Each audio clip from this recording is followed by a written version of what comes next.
नमस्ते my dear student. ये video में मैं सॉल्व करने जा रहा हूँ नेट टैक्स लायबिलिटी का तीसरा क्वेश्चन। इसके पहले दो वीडियो में मैं नेट टैक्स लायबिलिटी के दो सम सॉल्व करके दिए, लेकिन वो दोनों क्वेश्चन में एक्सक्लूसिव जीएसटी वाला क्वेश्चन था। ये क्वेश्चन जो है वो इंक्लूसिव जीएसटी है। लेट्स अ सेकेंड, मैं आपको समझाता हूँ क्या अंतर है। यहाँ पे देखो एक्सक्लूसिव ऑफ जीएसटी लायबिलिटी, लेकिन यहाँ पे देखो क्या लिखा है, इंक्लूसिव ऑफ जीएसटी। तो एक्सक्लूसिव कैसा सॉल्व करते हैं वो मेरा पहले ही दो वीडियो में हो चुका है।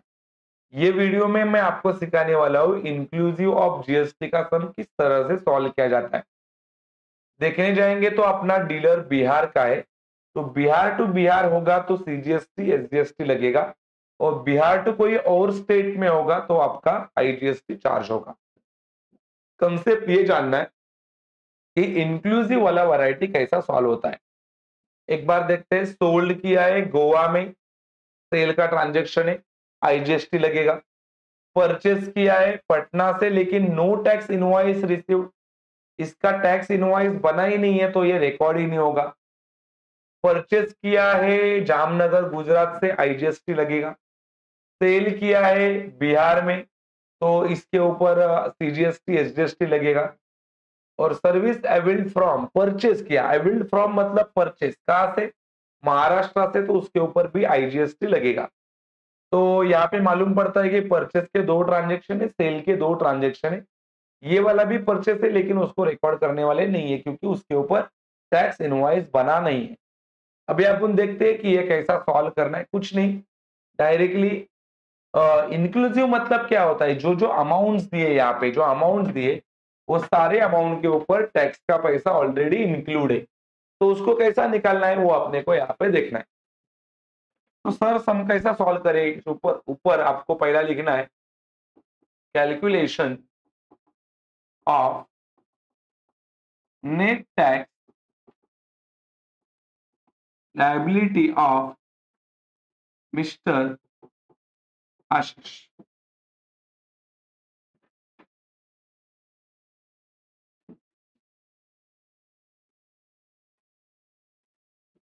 यहाँ पे क्या अमाउंट के कॉलम, यहाँ पे आएगा पर्टिकुलर,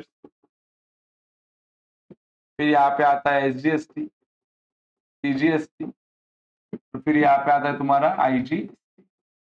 ठीक है, चलो। सबसे पहले यहाँ पे लिखना है that is tax payable on outward supply.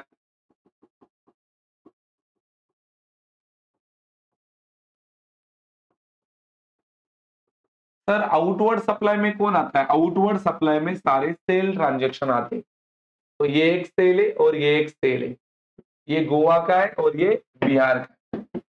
तो यहाँ पे लिखेंगे गोवा और यहाँ पे लिखेंगे बिहार। सर ये राज्य के जगह पे अपन ने मापुसा और ये बेगूसराय लिखा तो भी चलेगा क्या, तो भी चलेगा। 2,80,000। देखो जब आपका इंक्लूसिव वाला सम होगा तो जो करना है वो यहाँ पे ही है। 12 अपॉन, ऑलवेज अपन 12 अपॉन 100 करते हैं, लेकिन जब इंक्लूसिव होगा ना तो 12 अपॉन, अभी इधर 12 है तो 100 बेस है, तो 100 में 12 को प्लस करने का तो हो जाएगा 112। इस तरह से अपने को ये सॉल्व करना है। सर गोवा है मतलब ये दोनों नील आएंगे, खाली आईजीएसटी लगेगा। 2,80,000 इंटू 12 अपॉन 112, आंसर आ रहा है 30,000। आंसर आ रहा है 30,000। देखो बिहार कितना है, 1,79,200। ये कितना टक्का है, ये भी 12 है, तो इधर आएगा 12 अपॉन 112। सर 12 लिखूं कि 6% लिखूं, 6, क्योंकि 12 जीएसटी का है। अपने को पता है बिहार है मतलब ये नीले, तो ये दोनों के ऊपर निकालना है, मतलब ये दोनों निकाल लें तो 12% में से 6% ही होगा इसका, एसजीएसटी का, और 6% होगा सीजीएसटी का। तो इधर आएगा 6/106, 1,79,200 इंटू 6/106। नहीं तो आप डायरेक्टली क्या कर सकते हो, 12% निकाल के हाफ हाफ कर सकते हो, पैसा भी चलेगा। पहला 12% ही निकाल दो, चलेगा। 12 अपॉन 112, 1,79,200 इंटू 12 अपॉन, आंसर आ रहा है 19,200। अभी 19,200 तो पूरा 12% है, 12% में से ये हाफ है और ये हाफ है, तो इसको डिवाइडेड बाय 2 करेंगे तो हाफ हो जाएगा। तो ये हो गया 9,600 और ये हो गया 9,600। फिर इसको टोटल करेंगे, ये हो गया तुम्हारा टोटल अमाउंट पेबल। ये आएगा 9,600, ये भी आएगा 9,600 और ये होएगा पूरा 30,000। फिर इसमें से माइनस करना है, that is input tax credit available.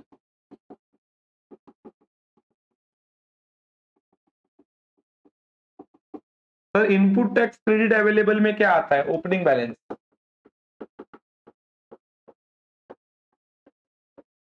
Opening balance कितना है, ओपनिंग बैलेंस है देखो यहाँ पे दिया ओपनिंग बैलेंस 50, 5 और 5, आईजीएसटी 50 है, ब्रैकेट में लिखेंगे, लेस करना है।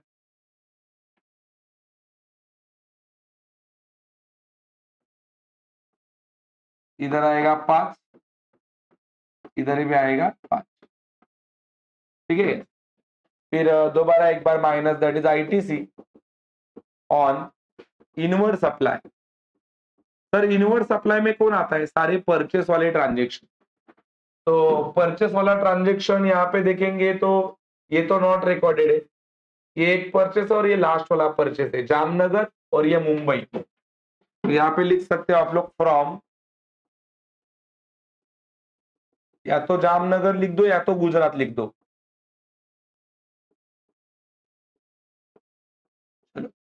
ये दोनों के ऊपर आईजीएसटी लगने वाला है, बिकॉज दोनों महाराष्ट्र के अलावा अदर स्टेट से, सॉरी बिहार के अलावा अदर स्टेट से। 78,400 इंटू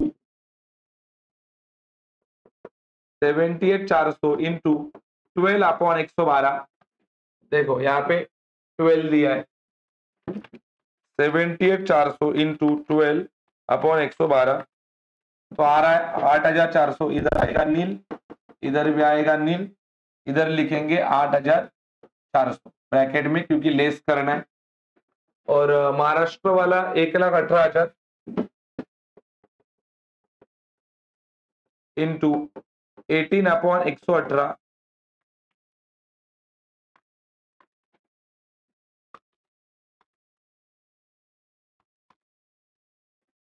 ये आ रहा है 18,000 पे नील। चलो अभी ऊपर वाले में से दोनों लेस करेंगे, आंसर को नाम देंगे नेट टैक्स पेबल।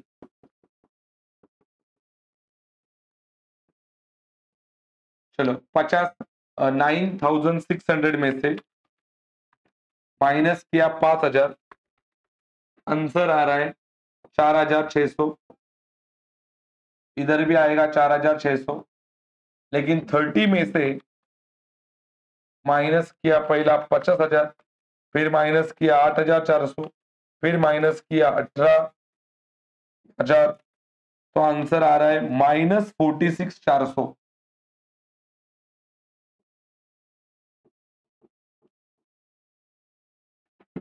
अभी फिर यहाँ पे नाम आ रहा है फॉर्मेट के हिसाब से, IGST adjusted against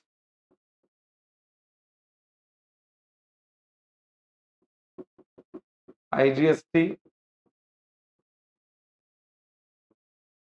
adjusted against CGST and SGST, ठीक है। देखो इतना पैसा अभी भी गवर्नमेंट को पे करना है, और ये पैसा गवर्नमेंट के पास अपना एडवांस पड़ा है, तो आप ये पैसे से गवर्नमेंट को बोलेंगे कि ये कर्जा हमारा थोड़ा कम करा दो। तो क्या करेंगे, इसमें से इसको पे करना है, तो ये पहला इधर पॉजिटिव है, इसको पे करेंगे अभी, तो ये खत्म हो जाएगा, ये भी खत्म हो जाएगा। चलो 46, 4,600 प्लस 4,600 हो रहा है 9,200। ये दोनों को निगेटिव लिखना है। अभी आएगा लास्ट में, that is balance payable. Balance payable ये नील बचेगा, ये भी नील बचेगा, और 46,400 में से माइनस करेंगे 9,200, तो आंसर आ रहा है 37,200। देखो, तो इस तरह से सॉल्व करना है। नॉर्मली हर टाइम पे अपन अपॉन में 100 करते, लेकिन यहाँ पे अपॉन में आपको टैक्स को जोड़ के लिखना है, बिकॉज टैक्स ऑलरेडी इसमें क्या था, इंक्लूसिव था। सर इसके अलावा कुछ बच गया क्या? हाँ, तो लास्ट में आपने को लिखना है नोट। सर नोट में क्या लिखना है? ये जो सेंटेंस था, purchase goods from, purchase goods from, कहां से परचेज किया था? वैशाली के पास से। ये पूरा सेंटेंस लिखना है, that is has been received, last तक हैज बीन रिसीव्ड, और लास्ट में लिखना है इज नॉट अलाउड।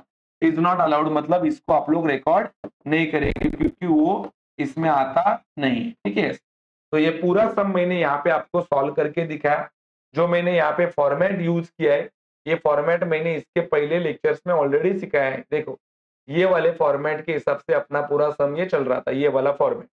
ठीक है, तो ये फॉर्मेट के हिसाब से मैंने आपको सारा सम सिखाया, और आप उम्मीद कर रहा था कि मैं आपके पास पहले से ये फॉर्मेट होगा, तो ये आपको ये कंसेप्ट अच्छे से समझ में आ जाएगा। ठीक है, तो उम्मीद करता हूँ कि आपको ये टॉपिक पूरा परफेक्टली समझा। इसमें अपन ने इंक्लूसिव एक्सक्लूसिव दोनों वैरायटी कवर किए हैं, और आपको सारा कंसेप्ट अच्छे से समझाने का कोशिश किया है। वीडियो पसंद आया रहेगा तो वीडियो को लाइक करो, शेयर करो। आप ये चैनल पे नए रहेंगे तो चैनल को सब्सक्राइब करना नहीं भूलना। इसके बाद में जो मैं टॉपिक चालू करने वाला हूँ उसका नाम है कंपोजिशन स्कीम। तो कंपोजिशन स्कीम के लिए कौन अप्लाई कर सकता है, इसके बारे में अपन अगले टॉपिक्स में सीखने वाले। इसके पहले वीडियोस में आप देखने जाएंगे तो मैंने आपको time of supply, place of supply, value of supply, registration under GST for business, registration under GST for dealer, और ये वाला that is calculation of net tax liability, ये सारे टॉपिक्स मैंने अब तक कवर किए। आने वाले वीडियो में आप लोगों को जो बचे हुए टॉपिक्स थे वो देखने को मिलेंगे। Thank you so much, stay connected.